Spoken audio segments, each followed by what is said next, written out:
JKC खबर अब तक में आप सभी का स्वागत है। मैं हूं आपके साथ नीरू शर्मा। खबर अब तक में आगे बढ़ने से पहले आइए नजर डालते हैं इस वक्त की प्रमुख सुर्खियों पर। जम्मू कश्मीर में पेश आया एक बड़ा हादसा। बांडीपुरा में सेना का ट्रक गहरी खाई में गिरा और 2 जवानों की मौत, कई घायल।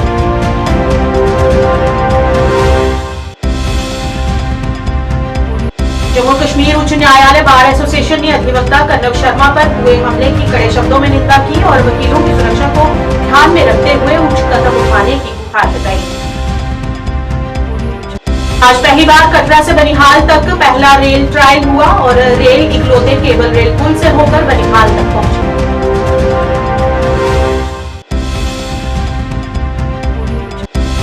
जम्मू कश्मीर सरकार द्वारा आज अरनाथ से हरिद्वार के लिए बस सेवा की गई शुरू। लोगों ने किया खुशी का इजहार।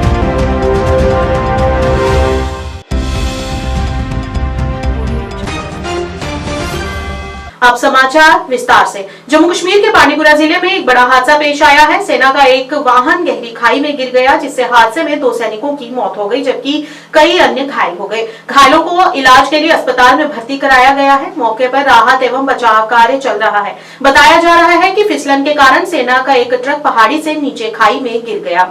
इस हादसे में 2 जवानों की मौत हो गई जबकि कई घायल हो गए। इनमें से कुछ की हालत नाजुक बताई जा रही है।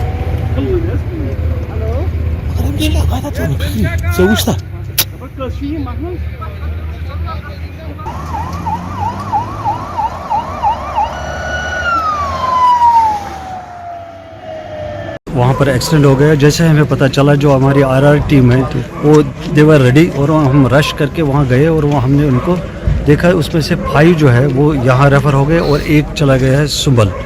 और जो 5 में से है 2 ब्रॉड डेड थे और जो बाकी 3 थे उनको यहाँ पर जो हमारी टीम है, जो हेल्थ डिपार्टमेंट की टीम है, उन्होंने उनको बचा लिया है और अब हमने रेफ़र कर दिया। बेसिकली वो क्रिटिकल है उसमें। जम्मू और कश्मीर उच्च न्यायालय बार एसोसिएशन जम्मू द्वारा अपने सम्मानित सदस्य अधिवक्ता कनव शर्मा पुत्र चंद्रमोहन शर्मा पर कल न्यू प्लॉट जम्मू में हुए हमले की कड़े शब्दों में निंदा की है। उन्होंने ऐसे घिनौने कृत्यों को अमानवता का करार दिया है। सूचना मिलते ही पुलिस ने इस मामले में हस्तक्षेप किया और आरोपी को जल्द पकड़ने में कामयाब हो गई, जिसके लिए उन्होंने पुलिस प्रशासन को भी धन्यवाद दिया है और साथ ही उन्होंने प्रशासन से अपील करते हुए वकीलों की सुरक्षा के लिए कोई कड़े कदम उठाने की मांग की। एक हमारे वकील साहब को गन शॉट्स लगे हैं, उसकी वजह से उनकी बहुत हालत ख़राब हो गई। तो जैसे ही बार एसोसिएशन को पता लगा तो हम उसी वक्त without wasting any time we approached this सरवाल हॉस्पिटल और वहाँ पे पहुँच के हमने तुरंत एसएसपी साहब को कॉल किया और एसएसपी साहब ने उसका संज्ञान लिया और कंप्लेंट को रजिस्टर किया इमीडिएटली। और जितनी पुलिस फोर्स थी वो सारी हरकत में आ गई और सब ने बड़ा अच्छा ताउन दिया। उसमें सिटी एसपी साहब हैं, उसमें अपना डीएसपी साहब हैं अपना बख्शीनगर के, उन्होंने बड़ा अच्छा जो है वो पार्ट प्ले किया। हम शुक्रगुजार हैं पुलिस फोर्स के, जिन्होंने बड़ा इमीडिएट एक्शन किया, क्योंकि हमने 24 घंटे का इसमें अल्टीमेटम रखा था, क्योंकि उसको अरेस्ट करना बहुत ज़रूरी था। तो पुलिस ने इसमें पूरा ताउन दे के उसको अरेस्ट कर दिया।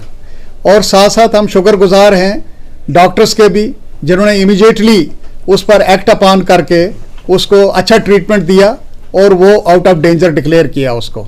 हम दोनों पार्टीज़ के बहुत शुक्रगुजार हैं। इसके साथ में एक चीज़ और कहना चाहूँगा, हम यहाँ कोर्ट प्रेमिसेस में काम करते हैं, लेकिन यहाँ जो हालात हैं वो ठीक नहीं है, क्योंकि किसी भी जगह यहाँ चेकिंग नहीं होती है। तो चेकिंग ना होने की वजह से कोई भी यहाँ जो ऐसा अनासर जो है आ सकता है, जिसकी वजह से किसी भी वकील को शिकार किया जा सकता है। तो मेरी ये गवर्नमेंट से इल्तिजा रहेगी, एडमिनिस्ट्रेशन से, गवर्नर साहब से, कि यहाँ सिक्योरिटी के कुछ पुख्ता इंतजाम होने चाहिए, जिसकी वजह से वकीलों की सेफ्टी और काम वो जो है निडर होकर यहाँ पे काम करें। इसके साथ मैं ये नहीं कहूँगा कि सिर्फ वकीलों का मसला है, ये जनरल पब्लिक का भी मसला है।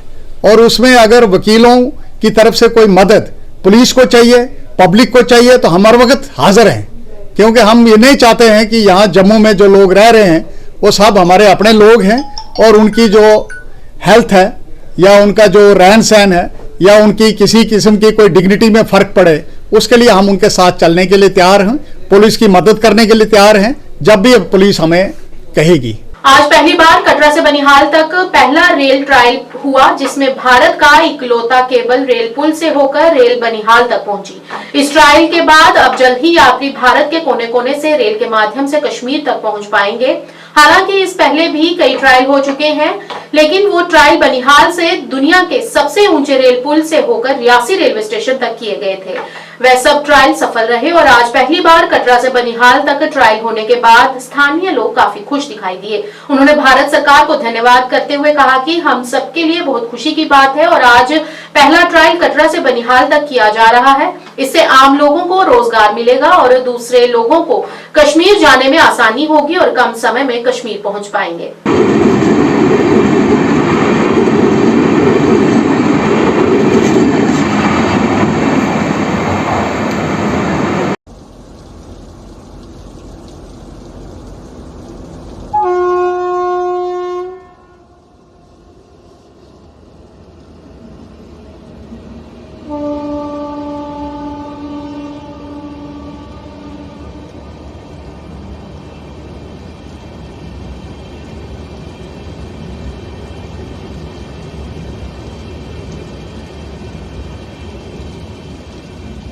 जम्मू कश्मीर सरकार द्वारा आज अरनाज से हरिद्वार के लिए बस सेवा शुरू की गई है। रियासी के दूर दराज इलाकों में रहने वाले लोग भी अब इस सेवा का लाभ उठा पाएंगे।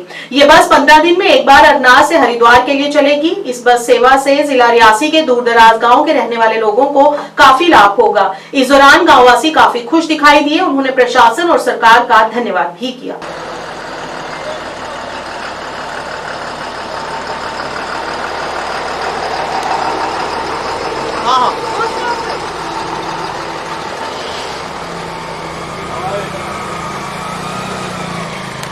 मतलब कि अभी क्योंकि कुंभ का फेस्टिवल चल रहा है तो उसके रिगार्डिंग मतलब अच्छी कोशिश गवर्नमेंट ने की है, तो हम मतलब अरनास पब्लिक की तरफ से गवर्नमेंट का बहुत बहुत शुक्रिया अदा करते हैं इस अच्छे स्टेप के लिए और वेल विश करते हैं लोग। देखिए सर, सबसे पहले तो इन लोगों का मैं शुक्रिया अदा करूंगा जिन्होंने जम्मू से इतनी मेहनत से, और उन्होंने सोचा कि ये बहुत दूर दराज इलाका है, इस इलाके के लिए ये सुविधा जरूरी थी, और उनकी कोशिश से हमारा भी बीच में रोल रहा है कि किस तरह से जहाँ से ये बसेस हरिद्वार के लिए चले। इसके बाद हमारा और भी कोशिश रहेगी, बहुत दूर दराज इलाके हैं, चसाना हो गया, मोर हो गया, वहाँ के लिए भी लगाई जाए। तो ये जो बस आज लगी जहाँ से 2:30 बजे जहाँ से अरनास से शुरू होगी और सीधी 10 मिनट के लिए स्टाफ रियासी में रहेगा, उसके बाद जम्मू में, और ये सुबह जाके 6 या 7 बजे के करीब हरिद्वार में पहुंचेगी। वहाँ पहुंचने के बाद जो हमारे यात्रुगण वहाँ जाएंगे, वहाँ डुबकी लगा के पूरा दिन वहाँ रेस्ट करके, और वहाँ से वो शाम को 5 बजे दोबारा अरनास के लिए रवाना होगी। यही तो सर सरकार का फायदा है। हम चाह रहे थे इलेक्शन हो गए, गवर्नमेंट बन गई, अब लोगों की आवाज़, तो गवर्नमेंट का बड़ा शुक्रिया है कि जिन्होंने हमें जब हम कोई डिमांड लेके जाते हैं वो एकदम से हमारी डिमांड पूरी करते हैं। परसों भी 2-4 गाड़ियाँ लगाई और आज भी हमारी अरनास से हरिद्वार की गाड़ी लगाई, तो हमें बहुत खुशी, और तो खास करके अरनास के लोगों को ये बहुत बेनिफिट, यहाँ पे बहुत हिली एरियाज है तो बहुत अच्छा है। एक दिन फिलहाल रखी है, तो जिस हिसाब से डिमांड बढ़ेगी तो उस रोज़ भी भेज सकते हैं। फिलहाल हम 15 दिन में एक बार भेजेंगे, क्योंकि अब डायरेक्ट अरनास से जाएगी हरिद्वार और अपना दर्शन करके दूसरे दिन वापस घर आ जाएंगे। 2 दिन में पूरा हो जाएगा और धक्के नहीं खाने पड़ेंगे, डायरेक्ट आना डायरेक्ट जाना। ये गवर्नमेंट का बहुत बहुत शुक्रिया और बिलखुसूस हमारे ट्रांसपोर्ट मिनिस्टर साहब का, जिन्होंने हमारी डिमांड एकदम से सुनी और हमें गाड़ियाँ दी। नारी शक्ति संगठन जम्मू कश्मीर लद्दाख द्वारा आज यात्री निवास अम्फला जम्मू में सावित्री भाई फुले की 194वीं जयंती मनाई गई। सावित्री भाई एक ऐसी महिला थी जिन्होंने महिलाओं की शिक्षा और उनके उत्थान तथा समाज में फैली कुरीतियों के खिलाफ अपनी आवाज उठाई, ताकि महिलाओं को समाज में एक प्रतिष्ठित स्थान मिल सके।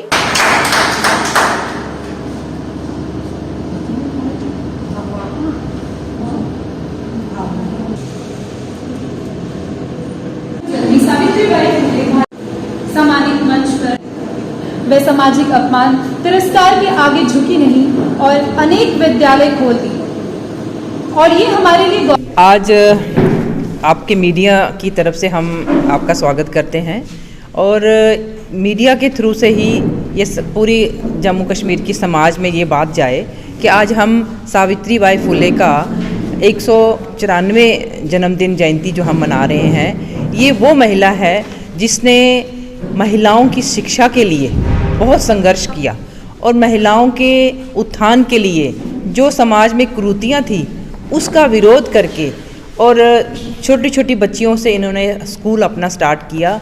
और इसी तरह से जब उनकी छोटी आयु में ही शादी हो गई और उनके पति ने उनको ये जागृत किया और पढ़ाना शुरू किया।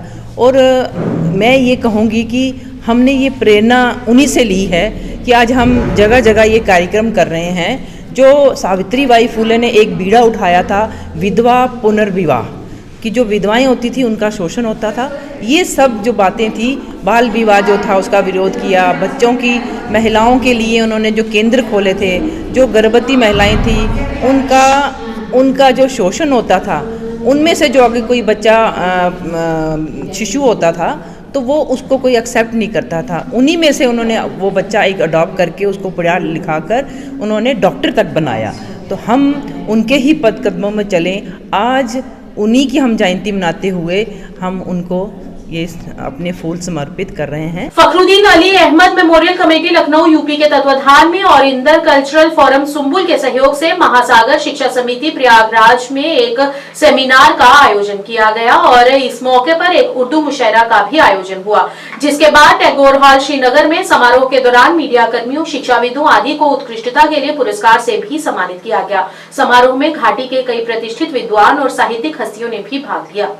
वो मेरे ख्याल से कैमरा पे अभी तो ये अपना जो सर्टिफिकेट है वो ले रहे हैं जनाब फरदौस अलैहि साहब जेके न्यूज़ टुडे के लिए। और उसके बाद है एक बात रहेंगे अल्हम्दुलिल्लाह इल्मिया आयतुल्लाह सईद अहमद रज़वी की बुनियाद डाली और इस वक्त होकर रफ्ता रफ्ता लोग इन जैसे बरगुज़ीदा उलमाए आलाम होते गए।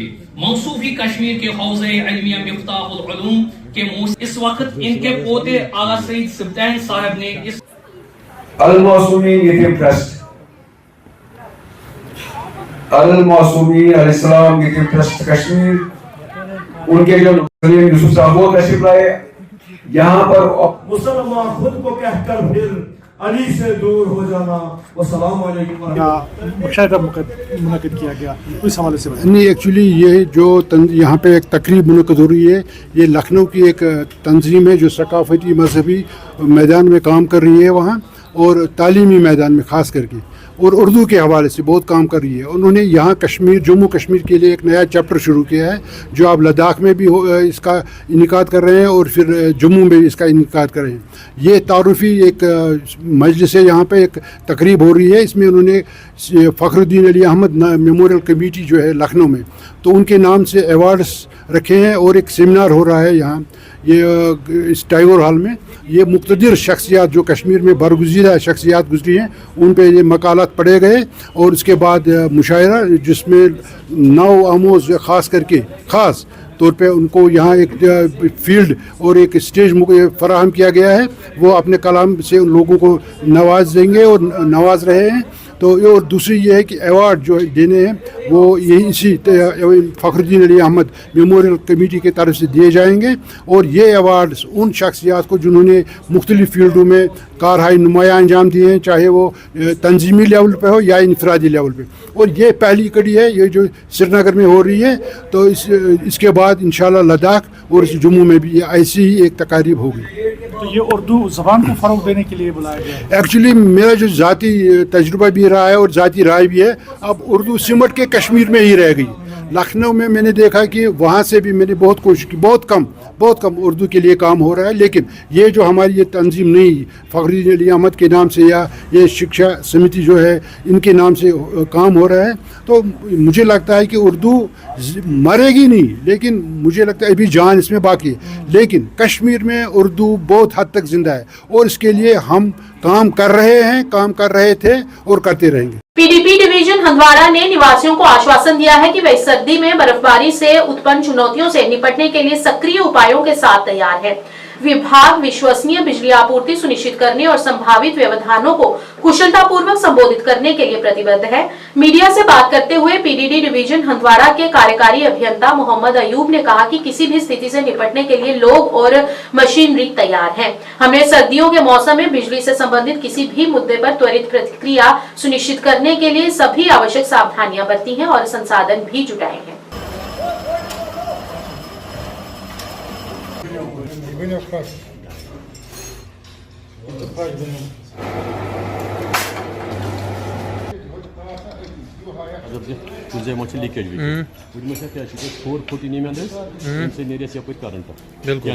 तो उसके लिए हमने अपनी तैयारी करके रखी है कि हमारी जो ट्रांसफार्मर डैमेज है उसके लिए हमारे पास पूरा स्टॉक है, उसको रिपेयर करने के लिए और कुछ बफर जो हमारे पास उसके लिए रखना चाहिए, तो उसको भी हमारा सफिशिएंट क्वांटिटी में है।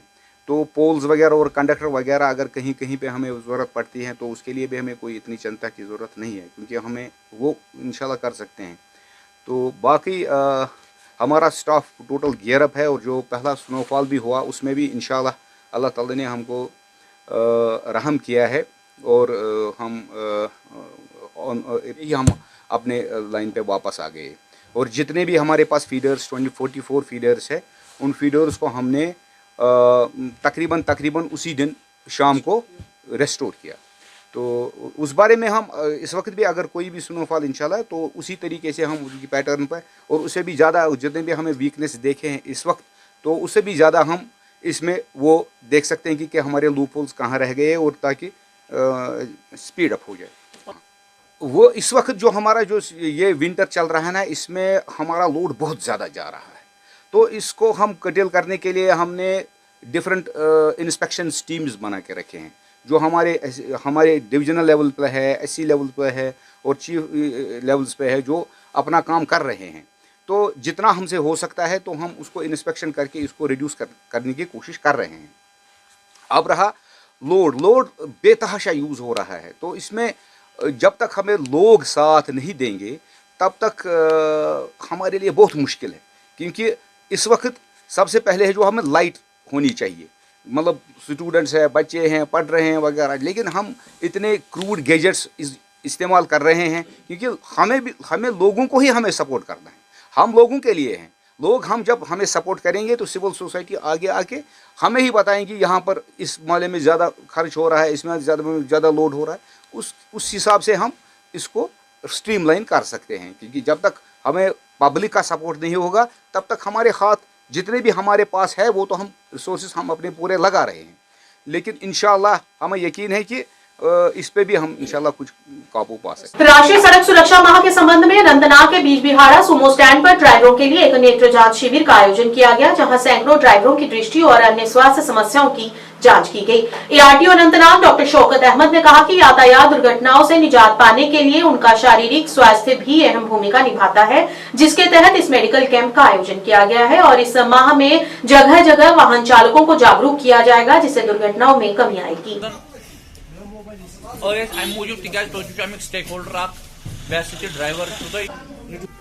As a part of Road Safety Month 2025, आज हमने यहाँ पे एक मेडिकल कैंप ऑर्गेनाइज किया है, जिसका मेन मकसद यही है कि जो हमारे ड्राइवर साहिबान हैं उनका यहाँ पे हेल्थ चेकअप हो जाएगा। और अगर हम रिसेंट स्टडी के मुताबिक देखेंगे कि पाया जाता है कि लगभग 20% ड्राइवर्स के पास अभी पुअर विजन है और उनको डेफिशिएंसी है विजन का। तो इसी के हवाले आज हमने यहाँ पे एक कैंप ऑर्गेनाइज़ किया है, जिसमें जो हमारे ड्राइवर साहिबान हैं यहाँ पे इनका हेल्थ चेकअप के साथ साथ इनका जो आई विजन उसका भी चेकअप हो जाएगा। और जिस किसी में भी कहीं पे भी हमें डॉक्टर साहिबान को लगेगा कि इनका विजन के मामले में कौन से हिदायत या कौन सी ट्रीटमेंट्स लेने हैं, तो अकॉर्डिंगली उनको बता दिया जाएगा, ताकि वो अपनी आँखों का ख्याल भी रखेंगे और उनका सेहत का भी जब ख्याल रहेगा, आइज़ का ख्याल रहेगा, तभी जाके वो सेफ ड्राइविंग कर सकते हैं और इससे रोड हादसा कम हो सकते हैं। खबर अब तक के आज के इस अंक में इतना ही। नया अंक लेकर फिर हाजिर होंगे, तब तक के लिए दीजिए इजाजत। नमस्कार।